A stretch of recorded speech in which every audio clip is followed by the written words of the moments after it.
All right, so today we'll be looking at speed and motion graphs and describing that motion. So speed and velocity. So speed is a rate of motion and it's a distance traveled per time. So that little triangle up there, the D, S, and T, D is on top, distance, because we always divide distance by time or distance by speed. We're mainly going to focus just on distance divided by time. So you need to write that little triangle in your notebook, write speed equals distance divided by time, because you need to know that. And it's important to be able to understand how to calculate speed. All right, so calculating speed, the unit for distance is meters, and the distance for time is seconds. So we're mostly going to measure everything in meters per second. If you were traveling a longer distance, you might do kilometers per hour, but we're going to do meters per second for the most part for our studies. So we're going to focus mainly on average speed, what their average speed was. So the average speed is the total distance traveled by the total time traveled. So average speed is total distance divided by total time. There is instantaneous speed, which is their speed at a given instant, but we're not going to worry too much about that this year. All right, so calculations. So it says your neighbor skates at a speed of 4 meters per second. You can skate 100 meters in 20 seconds. Who skates faster? All right, so what are we given to solve this? We're given 100 meters for our distance, and we're also given our time of 20 seconds. So look at this little triangle down here. Well, I have distance, time. What happened to my S? Well, there's a smiley face there. So when you do your triangle, you always put the smiley face of what you're trying to solve. So I don't have speed because I'm trying to solve that. So I put a smiley face there. I'm left with D and T. D is my distance. I divide that by time. So my distance is 100. I divide that by my 20 seconds. So over here on the right where it worked, this is how you set it up. Speed equals distance divided by time.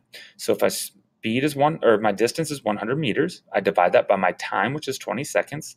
100 divided by 20 equals 5 meters per second. Well, if my neighbor skates at 4 meters per second, I just solved that I skate at 5 meters per second. I am faster, or you, if you are reading this, are faster than your neighbor because you're just better than them at skating. All right, let's do some more calculations. So here we go. Sound travels 330 meters per second. Think about that. Think about how fast sound travels. 330 meters. Think of a meter stick. Think about 330 of those lined up in a row. 1 second is how long it takes for sound to travel 330 of those meter sticks. That's crazy.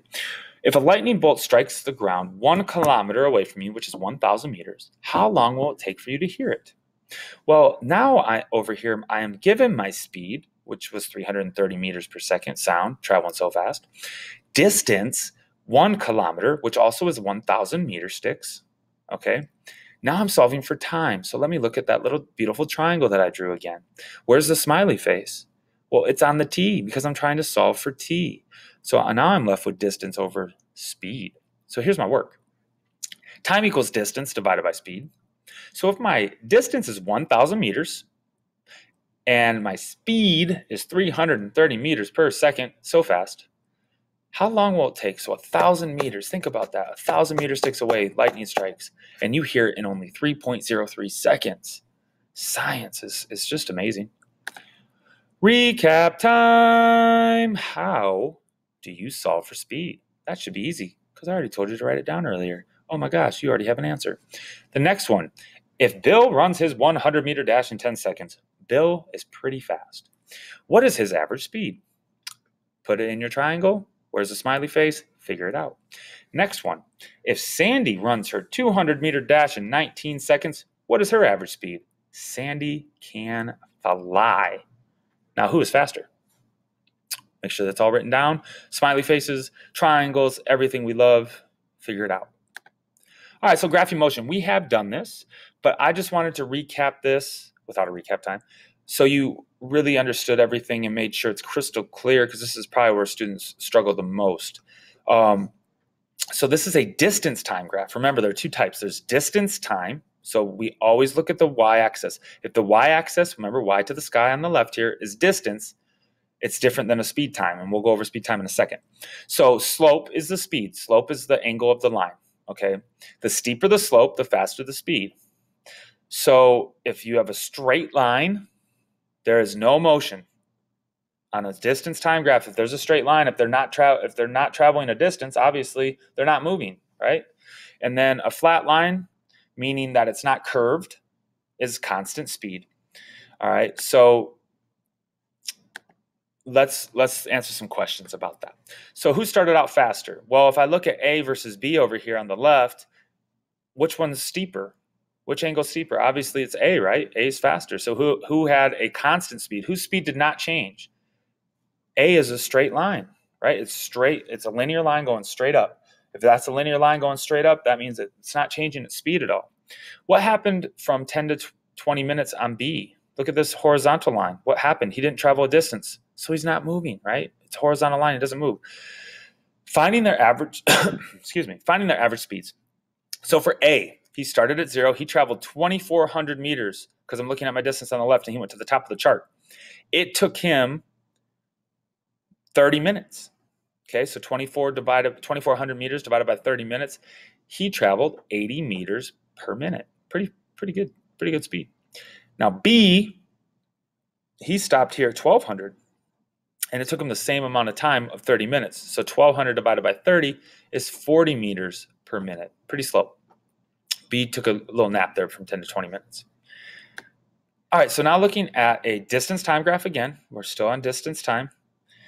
If there's a curve on a distance time, that means that what happened? A change in speed, change in velocity. So that's acceleration, right? And we've talked about that. So if anytime there's a curve, it's going to be acceleration. All right, so looking at graphing motion and just trying to figure out what's going on. So slowing down, when did they slow down on a speed time? So this is speed time now. We're on a speed time graph. That means that there's only going to be a couple points where there's not moving, all right? And that means that it's going to have to be with the lines all the way on the x-axis. So when is it slowing down? Well, when's the line going down? Right here, boom, 5 to 10 seconds, it's going down. Well, when am I speeding up? When is there a line going up? Well, look at this, 0 to 3, he's speeding up. And then what about moving at a constant speed? Remember, they're moving. So the horizontal line on a speed time graph, there it is, boom, boom, boom. That's between 3 to 5 seconds. They're moving at the same speed. And when are they not moving on a speed time graph? It's so important you look at that y to the sky axis. That speed time graph is at 0 when they first start and at 10 when they are stopped. Those are the only two times they're not moving. All right? Recap time. Look at that bus. So where on the graph is the bus slowing down? So look at this graph. Where is the bus slowing down? Because this is a speed time, right? So when is it slowing down? And then where on the graph is the bus speeding up? So when does this bus speed up? There will be a couple points where this bus is speeding up. There's only one point where it's slowing down, but there is 2 points where it's speeding up. Between what points? And then where on the graph is the bus moving at a constant speed, the same speed, all right? And there'll be a couple points on the graph where that is happening. Make sure this is written down in your journal. Our final recap time. So now, look over here. It's a distance time graph. Distance time graph, okay? So what is the average speed of Rocco from 0 to 6 seconds? So if I look from 0 on my time to 6, this is the line where it says going away. So what is his average speed from 0 to 6 seconds?